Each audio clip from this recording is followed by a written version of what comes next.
When was Sir Walter Raleigh executed? October 29th, 1618. Kim, what day of the week was that? It was a Thursday.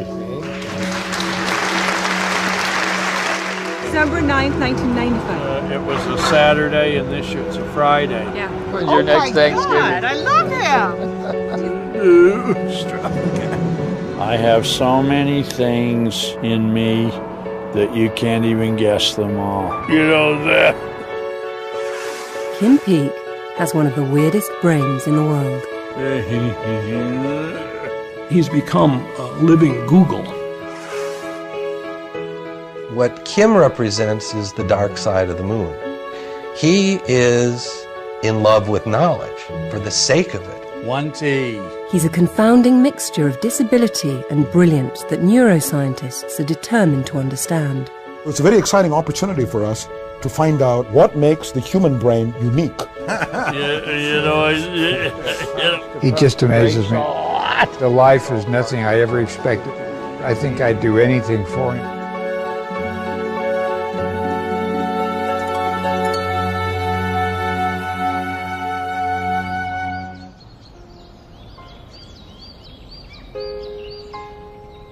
Kim Peek is the world's most famous savant, the inspiration for the Oscar-winning film Rain Man. Kim was diagnosed mentally retarded at birth, but with his father Fran's unflagging support, he's developed a memory that's without equal. Rain Man's screenwriter Barry Morrow met Kim in 1984. I was absolutely flabbergasted that such a human being existed, and that I had never heard of a savant. I could not get this man, this character, out of my mind. My scheme was to create some kind of a movie in which Kim Peek would become a character. Barry introduced Kim to Dustin Hoffman when Hoffman was researching the role. Sally Dibbs, Sally. 461-0192. How did you know my phone number? How'd you know that? You said read the telephone book last night. Dibbs Sally, 461-0192. I mean, I don't have any scientific proof for this, that if you make a movie about somebody, they're going to come out of their shell. But I think Rain Man did more than win awards. I think it left the door open on the possibility that nobody is ever written off, that change is always possible. Rain Man changed Kim's life forever. Until I started being Rain Man, I couldn't look in a person's eyes. In 1951, doctors wanted to place Kim in a mental hospital called American Fork. We took him to a neurologist at 9 months of age to be examined, and the neurologist was late for a golf game and only had 5 minutes to talk to us. Sorry I missed your golf game. Put him in American Fork. He said, I've read your medical history so far. He's severely mentally retarded. He will never be able to learn. He'll never be able to walk. He should be put in the institution and you forget about him. For Fran and his wife, there was no question they would raise Kim themselves at home. His condition seemed to make him an introverted child. We were just going to do everything we could to give him as much love as possible and help him just as much as we could. When Fran and Kim's mother parted in 1975, Fran became Kim's sole caregiver. 2 months shy of his 80th birthday, Fran still looks after Kim. He helps me a lot because I still have bad coordination and because of the brain damage that I had when I was little.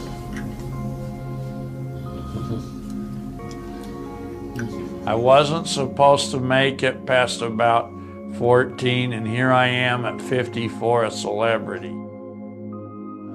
It wasn't until he was 37 years old when Dustin Hoffman met him that Kim could look into someone's face. Dustin Hoffman said to me, "You have to promise me one thing about this guy. Share him with the world." And pretty soon it got so that nobody was a stranger to him. They were people, and it was so neat. You have been made known like a man of greatness and love. I loved the way he's flowered. Kim Peek! And it belies the myth that people don't change, especially people with developmental disabilities. 18 years ago, Barry Morrow gave his Oscar to Kim, and Fran took Dustin Hoffman's advice to share Kim with the world. The once introverted Kim has now appeared in front of more than 2 million people, all eager to test his genius with obscure questions. Who was the game-winning pitcher of Game 3 in the 1926 World Series? The Cardinals won with Grover Cleveland Alexander.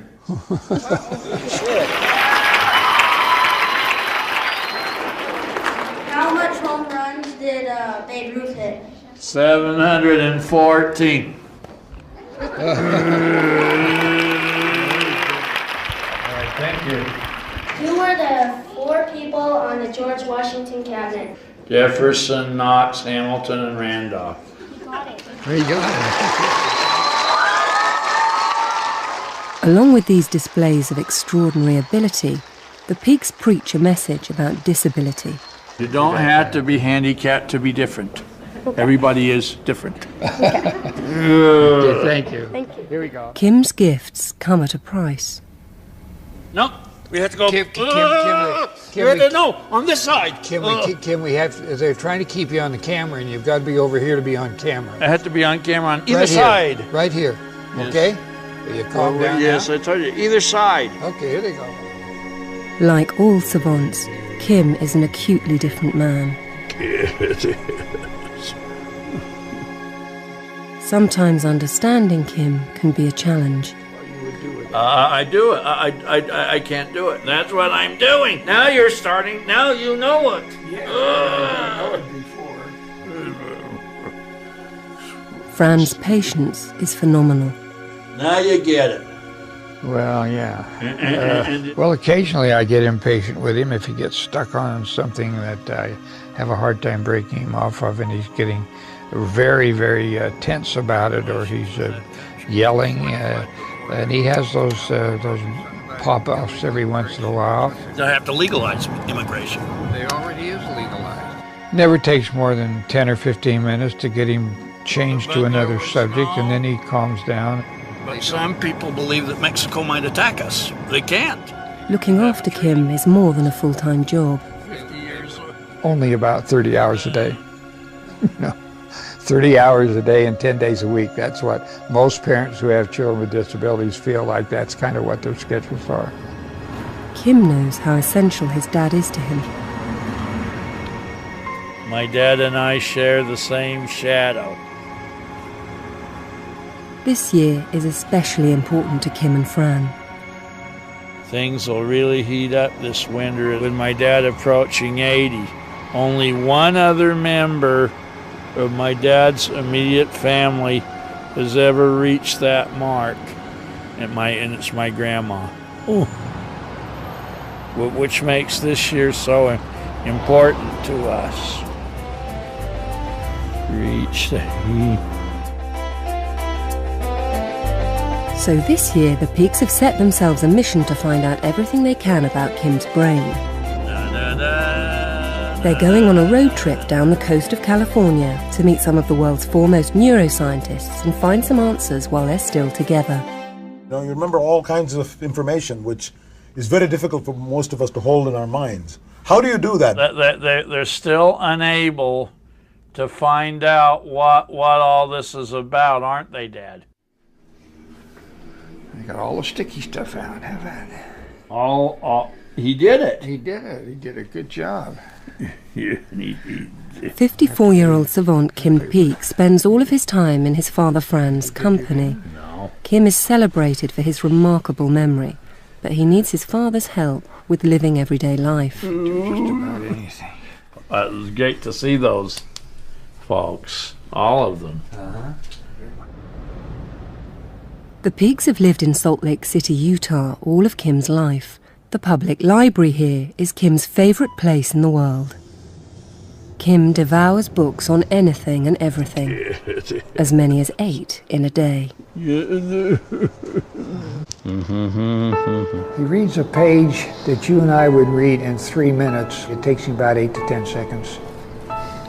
He reads the left page of the left eye, right page of the right eye, and remembers about 98% of it.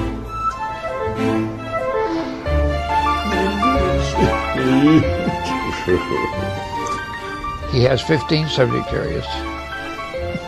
When I explain them to people, I try to say about the only thing he can't do, he can't reason out mathematical problems. Dad, he's dragging him around me. Most savants have only one dominating interest. In 1812, Rush Taylor called Cabot Tower pops when it buzzes. Kim seems to soak up everything. Poverty sucks. His interests range from boxing The Rumble in the Jungle, Ali won by an 8th round knockout.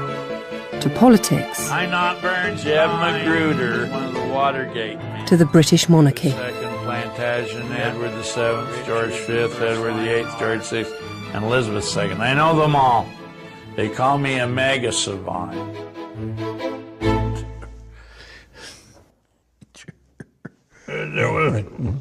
Dr. Darrell Treffert is an authority on savant syndrome and consulted on the movie Rain Man. And do you know... About once a century comes along a truly stellar savant in an already rare condition, and Kim is in that category. Kim's memory is not only deep, but it's wide, and that is very unique among savants. Most savants on record just memorise without understanding. He's begun now to improvise, to put those bits of information together in other than just recall kind of way. He's become a living Google.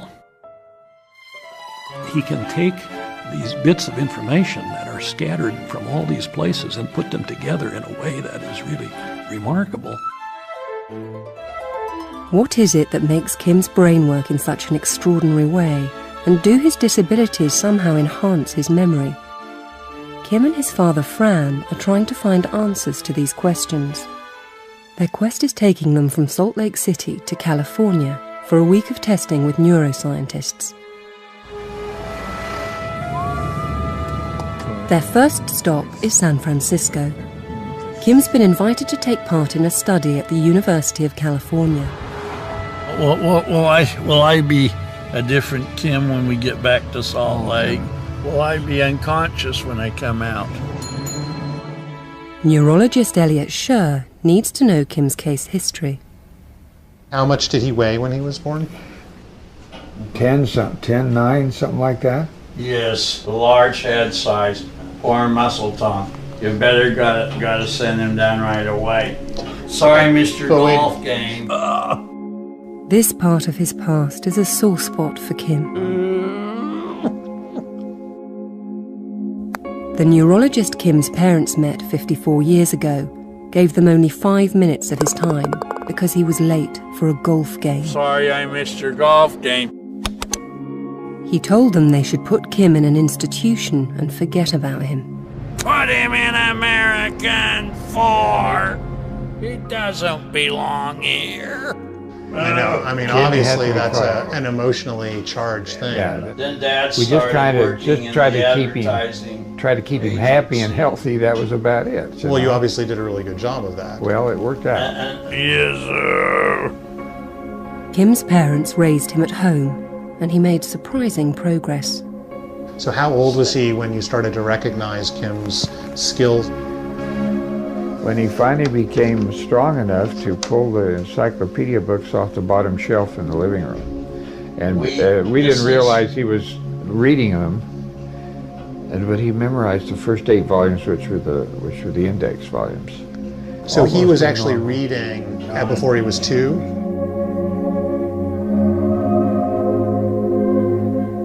When he crawled, his forehead was one of the, almost like a snowplow. He crawled that way. Always had a red head. He He looked up the word confidential. He found it in about 20 seconds. And I said to my wife, how does he know alphabetical order? And he says, well, I know the alphabet. He talked like that. And that was in 3? That was at age 3. His mom read him the definition, which was only about 2 sentences. And he read it, just like we did. Every time he read something and finished, he turns upside down. So all around the edges of the living room would be upside down books, maybe 20 or 30 of them in a day. To get a sense of Kim's condition now, Dr. Scher is conducting some simple tests. Okay, now look at this one. That's it. And then look at this one. That's it. Now, do the movements, but don't move your head, just move your eyes to look at the hands. Look here, and now look here. But no moving your head, no cheating. Don't move your head. Keep the head still, all right? Now try again. Look over here. Good. Now look over here. Good. Now look over here. Don't move your head, and look over here. Look at the moving hand. Can you turn your eyes to look at the moving hand? Okay. Well, I mean, I think one of the things that was particularly obvious was how hard it was for Kim to follow directions. Push towards me. Push. Push, push, push. Hi, sir. Hi. You're not pushing, though. Okay. You know, this was not a formal neuropsychological assessment, but I really think that he had a very hard time both focusing as well as following directions. This short consultation and physical gives the UCSF team a good grasp of Kim's disabilities, the reasons he needs Fran's help so much of the time. It's a duty of care that ends for most parents when their children are teenagers. Fran has been looking after Kim like this for 30 years. After lunch, he takes Kim back to the hospital for more testing. It has to be the... Psychologist Rita Jeremy is giving Kim a standardized intelligence test to see where he stands in relation to the norm. Ready? Yes. Okay. 7, 1, 3, 9, 4, 2, 5, 6, 8. 713-942-568. And another good lady are you. I was surprised one of the items was the digit span, which is repeating strings of numbers of increasing length. 275-862-584.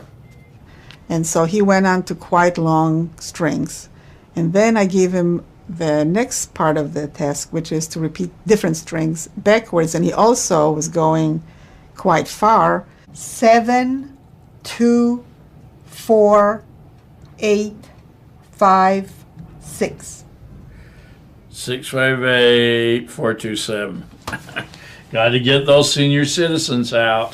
One of the things that was kind of surprising is that occasionally when they got quite long, he would say them with maybe like an error.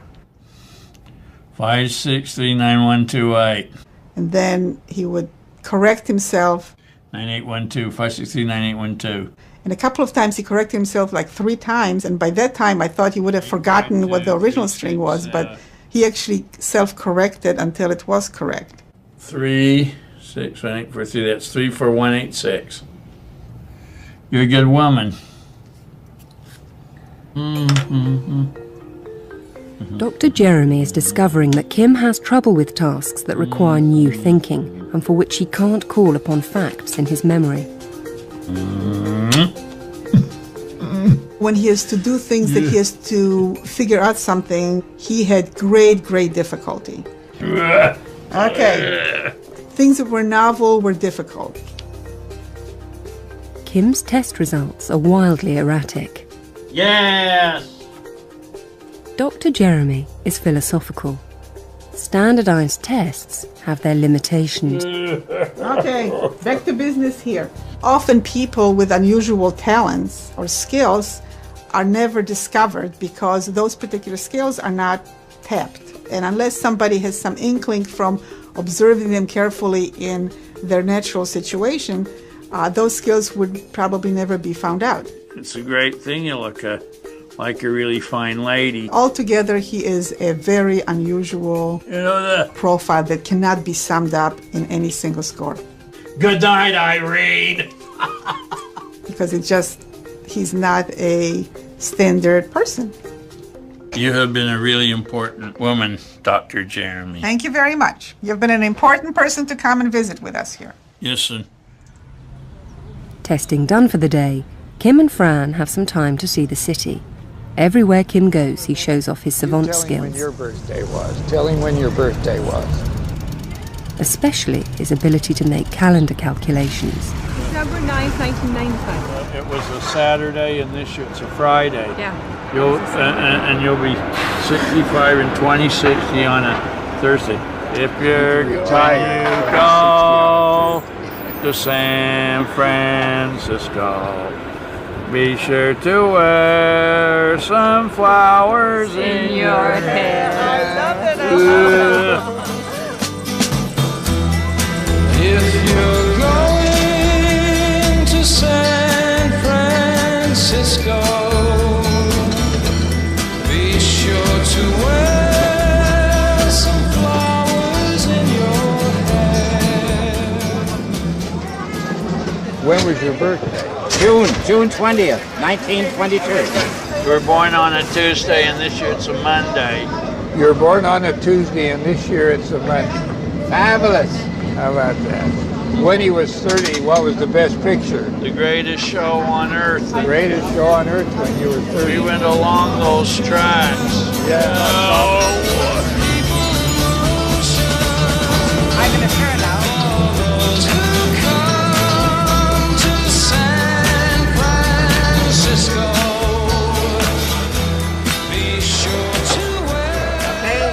I leave you now. It's a pleasure meeting you. Bye-bye, sir. Thank you. Bye-bye. Bye-bye.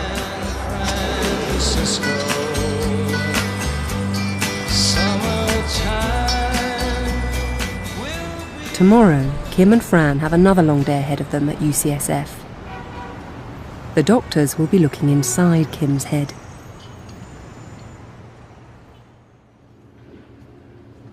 Today, the UCSF doctors are going to scan Kim's brain using the latest technology. They want to find out as much as they can about how his brain is wired and just how different it is from the rest of ours. And there it is, ready to be mounted. If you need anything at all, you're going to squeeze that, okay? No one has ever looked at Kim's brain in this way before. Okay, Kim, we're going to start taking pictures. Yes, here we go. Neuroradiologist Pratik Mukherjee was among the first to apply diffusion tensor imaging to the study of human brain development, a groundbreaking new way of mapping how the brain functions. DTIs chart the motion of water molecules in the brain. This will enable the scientists to see how the network of connectors joins up the regions of Kim's brain. I love this. Kim Peek has an interesting abnormality of the brain in that he's missing the main connection between the left and right halves of the brain.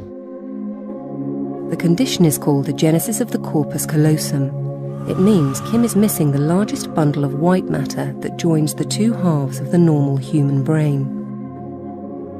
These are diffusion tensor images of the brain of a normal person.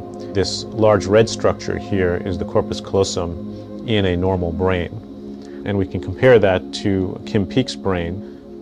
And what we see, and the first thing we notice, is that we don't see a corpus callosum. It's completely missing. Not only does Kim's brain lack the major highway between the two halves of the brain, the fibers that were meant to make that highway are travelling elsewhere in peculiar directions. Has the way Kim's brain has compensated for the missing corpus callosum given him his amazing memory and his strange habit of making far-reaching connections? Take what he does with Beethoven's Fifth, for instance. Da-da-da-da. Da-da-da-da. Beethoven, Fifth, Morse code, ... That's Morse code for the letter V, and the Roman numeral for 5 is V. Da-da-da-da. Churchill's great speech started with V. V for victory. Winston Churchill. Beethoven. Fifth. Morse code. V for victory.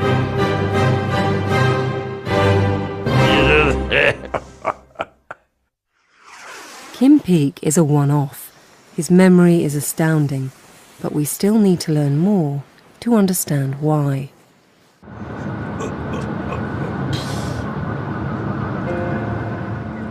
Today, Kim Peek and his father Fran are leaving San Francisco and heading south down the coast of California. Scientists have confirmed that Kim's brain is wired in a peculiar way, but Kim and Fran are still trying to find out how this could account for Kim's special way of thinking. Now there's a plan to fortify Mexico. Well, they've got to do something about illegal immigration. They'll have to legalize immigration. There was a time when Kim kept to himself, and his uniqueness wasn't known outside his family. This all changed when Rain Man screenwriter Barry Morrow met him in 1984. I'll never forget the day, really, even though it was 20 years ago. I was at a convention for something to do with developmental disabilities, and Kim's father, Fran, was the chairman of this committee. It was in Arlington, Texas, and suddenly someone tapped me on the shoulder.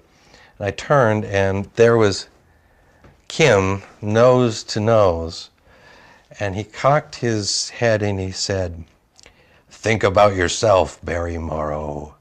And then he wandered off across the room. Think about yourself, Barry Morrow. Think about yourself, Barry Morrow. And so I said, oh, well, that's very nice. And then, pap, he's back in my face. And you know what, Barry? Barry says, where did you get this guy? And I says, what do you mean? There you go. I've never met anybody like this before, and I tend to collect characters. It's my job. Kim Peek. Sports. The Rumble in the Jungle. History. Somebody stole the document and put it in the library. Music. I threw every question at him that I could think of. And Barry says, he's really, how does he know so much? And I said, I was finding out that he knew so much. I didn't know that either. I was absolutely flabbergasted that such a human being existed, and that I had never heard of a savant. But I could not get this man, this character, out of my mind. And so I called Fran and talked to him about my scheme, which was to create some kind of a movie in which Kim Peek would become a character. Barry influenced me more than any other person because of, he made me Rain Man. I told Fran, what you have is something nobody else maybe in the world has, and I want you to share him with me, and I in turn want to share him with the world if I can figure out a story. That story became the movie Rain Man, with Dustin Hoffman playing the title role. Kim and Fran met Hoffman at the studio in Hollywood.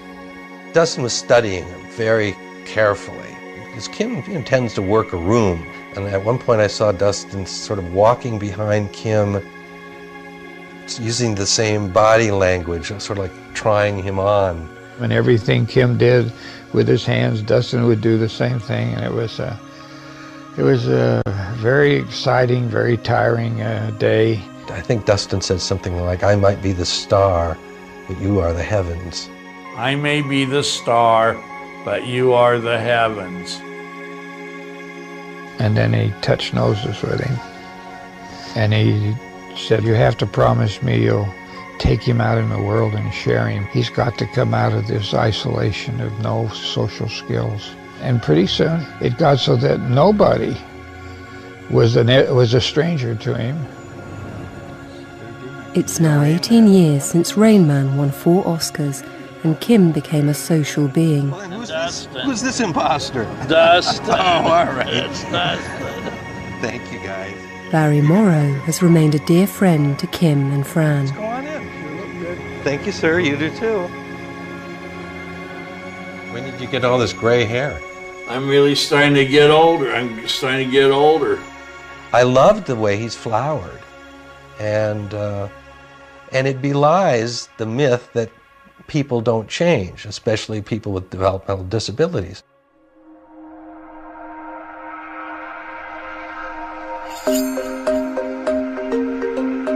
Barry has arranged a nostalgic trip to Hollywood.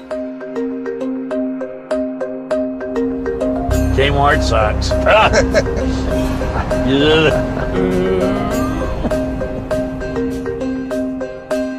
Oh, this is it. There it is. I told you it never changed. Who is it? Dunk is a star. I told you where to go. Yeah. Then I told you where to go. Want me to take it home for you? No. What Kim represents is the dark side of the moon. We know more about the surface of the moon than we do the surface of the brain.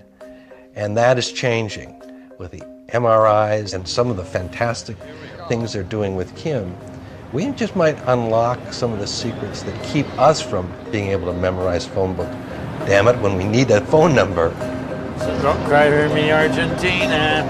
Bill, we got a long way to go. Rocky Marciano. You know that. Burgess Meredith. Hollywood nostalgia behind them, Kim and Fran have an appointment with Professor V.S. Ramachandran and his students at UC San Diego. Yes. They're going to test the idea that there's an intrinsic relationship between Kim's disability and his extraordinary memory. See, in science, what you often want is a litmus test. One simple experiment that'll nail it down. A long-standing theory is that savants are not capable of the conceptual thinking that most of us do all the time. We sift through the information we encounter. It's a process Rama calls conceptual encoding. Kim doesn't appear to do this sifting. Now, don't say anything to me. Yes. Don't say anything. Please don't say anything, okay? Hold the jack. Graduate student Shai is about to give Kim a list of words, most of which will be conceptually related to the concept sweet. Shai will never say the word sweet. Ready? Sour. Sour. Candy. Candy. Sugar. Sugar. You Bitter. are my wonder girl, Archie. First, listen to them. Good. Good. Taste. Taste. Tooth. Gold tooth. Okay, tooth. Nice. That's right. Yeah, I made it. Chocolate. Chocolate. Heart. Heart. Cake. Cake. Tart. Tart. Pie. Pie. It's all the same list, right? Yes, sir. After a few minutes, Shai will see what Kim can remember. Bitter. Bitter is. Candy. Candy is. Tooth. Gold tooth. Sweet. Sweet. Was sweet on the list? No, sweet wasn't. Sweet wasn't on the list. 98% of us would say sweet was on the list because we would have focused on the concept rather than the words themselves. Cake. Cake was. Pie. Pie was. Okay. Yeah. Kim has got every word right. What's exciting about these results is, and what it's showing you already, is that Kim, it turns out, is not editing, censoring, and encoding the information in the same way that normal people do.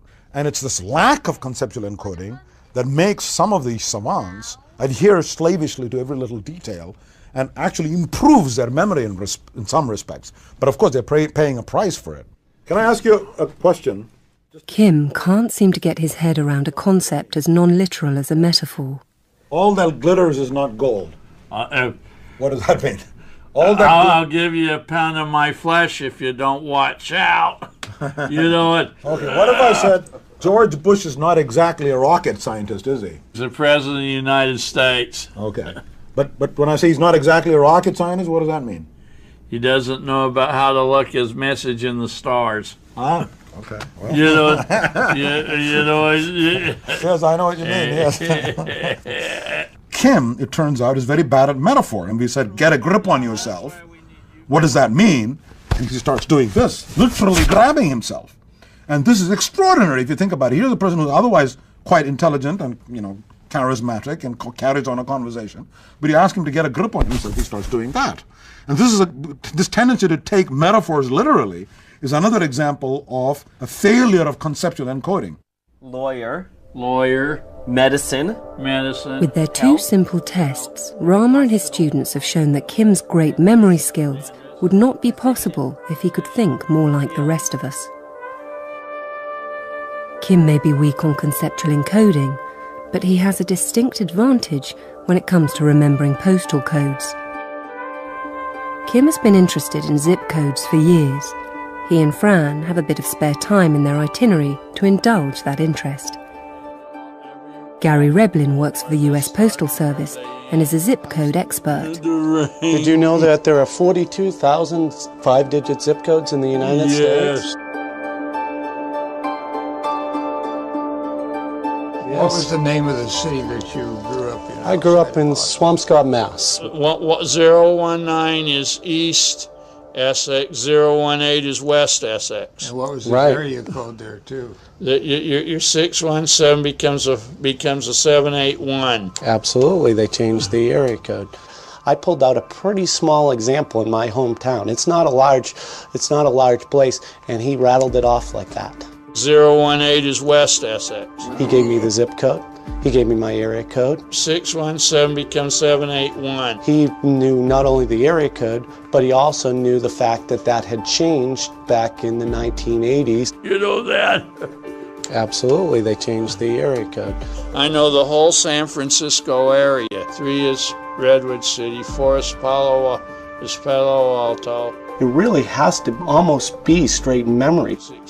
We didn't use any formulas, so it's really a remarkable bit of memorization. 7 is Berkeley, 8 is Richmond, 9 is Marin County. You know that? By the time we enter a zip code that we're looking at, it is about 20 seconds before you get the information back to a customer where you asked him and you had the answer in about 1. 021, 022, depending upon where you are. What's that? If only Kim were as predictable as a computer. The US mail could use his talents. It just barely hit the foul pole. But he's erratic, and his way of communicating is somewhat unorthodox. Scientists at Caltech in Pasadena are interested in the way Kim relates to other people. Psychologist Lynn Paul is carefully observing Kim while she tests him. There's no area. Dr. Paul specializes in Kim's condition, a genesis of the corpus callosum, and she's beginning to draw some conclusions about him. 5, 3, 2, 1, I got it away from you. Kim is socially outgoing, but with very poor social skills. So he wants to engage, but he cannot do it effectively. You don't want me to be around you. My theory is that part of his incredible rote memory is he's learned that these are ways that he can engage. He knows information about society. He knows information about history. If you tell him where you're from, he can tell you all sorts of things about it, and that way he has something to talk to you about. The fact that you don't care is irrelevant to him because at least he's giving something. You're a great lady. He does the same thing everywhere. It's a great thing you look like a really fine lady. He has his 4 pat phrases that he says. You have been a really important woman. You have made yourself important. You have made yourself like a man of greatness and promise. It's just kind of a very simple system that he has. Are you a great lady who is like everyone else? Nobody else in the world is quite like Kim. You just turned 54 years. But Dr. Paul has noticed that he shares some characteristics with her other patients. One of the things that's common in agenesis of the corpus callosum is some deficits in theory of mind. And theory of mind is the ability for me to understand what you're thinking. And even more so, for me to understand what you think I'm thinking. And in talking to Kim, you often have the experience that he has no clue what I'm thinking. He has no clue what's going on around him.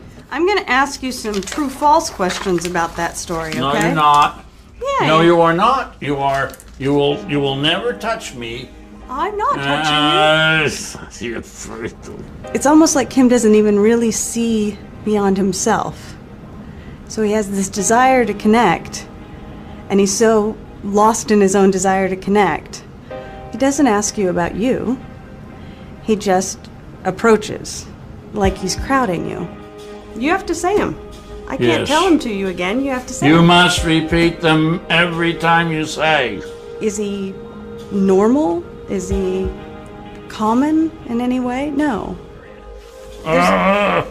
It was all in the same place. Go back.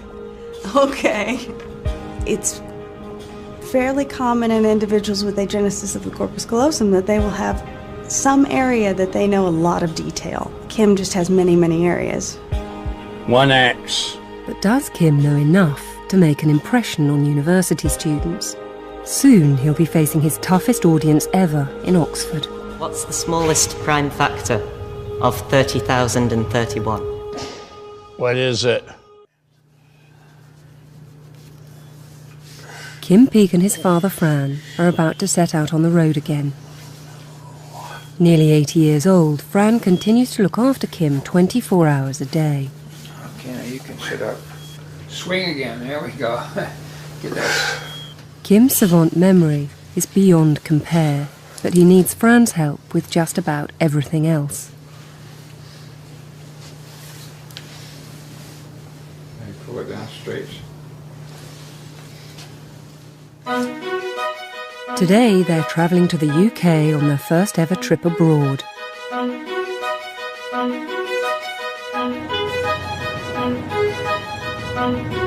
Still recovering from jet lag, they're to appear at the Oxford Union this evening. The Union's list of past speakers is intimidating.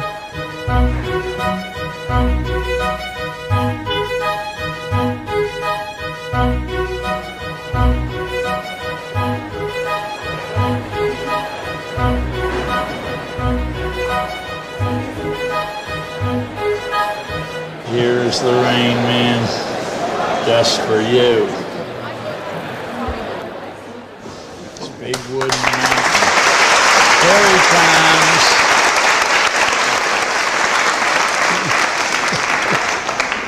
The Union Vice President starts the proceedings with a history question. When did the German U-boat sink the Lusitania? May 7th, 1915 was a Friday. That's incredible. I didn't even pronounce it right.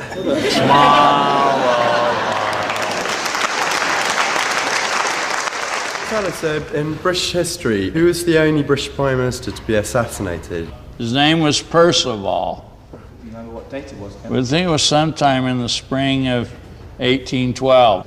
Very good. Okay. The questions now take a more personal turn. Kim, are you happy?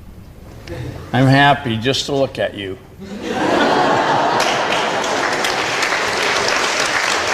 He was a really genuinely nice person and like really kind of honest and kind of really sweet, childlike almost. I wanted to know what it's like to be Kim's father and a companion. I'm glad I taught him half of everything I know.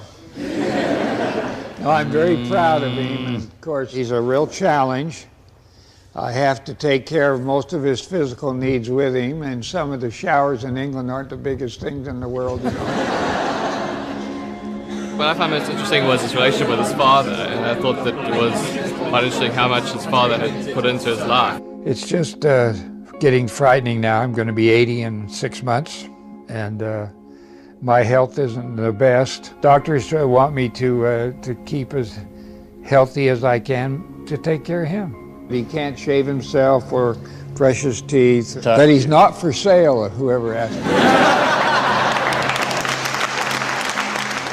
I'm the greatest man who ever would you think about. And you're only 20 years old. That's a great He's only thing. 21 years old, huh? Only 20 years old. Kim and Fran have now appeared in front of more than 2.5 million strangers. Those who've come to know them well understand that they're facing a predicament. The greatest fear that any parent has regarding a child with developmental disabilities is that that parent will die before the child. And yet no parent wants the child to die before them. So it's a true conundrum. What do you do? For Kim, his father is everything. My dad and I share the same shadow. Wasn't that funny? Yes. Like he says, Dad and I share the same shadow. And when he said that, it profoundly struck me as maybe he can't reason, but he sure hit that one right on the button. You're almost there. You're almost there. Just about there. Uh-huh. Here we go. Go right around here.